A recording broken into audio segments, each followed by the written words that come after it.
नमस्कार दोस्तों, आप देख रहे हैं हमारा यूट्यूब चैनल हनिया वॉइस टीके। 25 तारीख को क्रिसमस डे के शुभ अवसर पर हम आपके लिए लेकर आए हैं ईसा मसीह की जन्म की कहानी। आपको अगर ये कहानी अच्छी लगे तो हमें कमेंट में ज़रूर बताएं।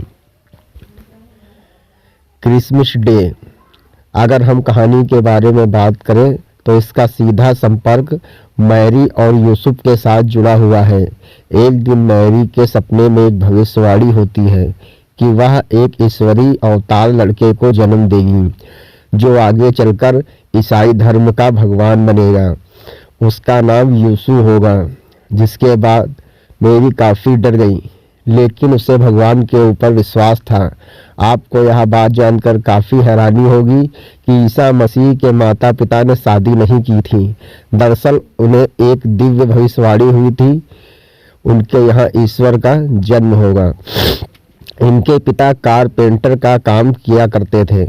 जब ईसा मसीह का जन्म हुआ तो उस समय उनके माता पिता एक जंगल में फंस गए थे और वहीं पर जंगली जानवरों के बीच उनका जन्म हुआ। जब इस संसार में ईसा मसीह आए तो एक दिव्य प्रकाश की रोशनी चारों तरफ वातावरण में छा गई, जिसको देखने के लिए कई लोग आए थे और लोगों को यह बात पर यकीन हो गया कि वाकई में यह बच्चा ईश्वर है। तब से क्रिसमस मनाने की परंपरा शुरू हुई, जो आज तक कायम है।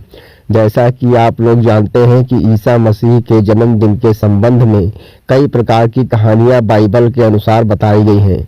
ऐसा कहा जाता है कि ईसा मसीह के माता पिता ने शादी नहीं की थी। दरअसल उनकी मां मैरी को एक ईश्वर यह संकेत प्राप्त हुआ था कि वह एक ऐसे पुत्र की मां बनेंगे जो खुद ईश्वर के अवतार होंगे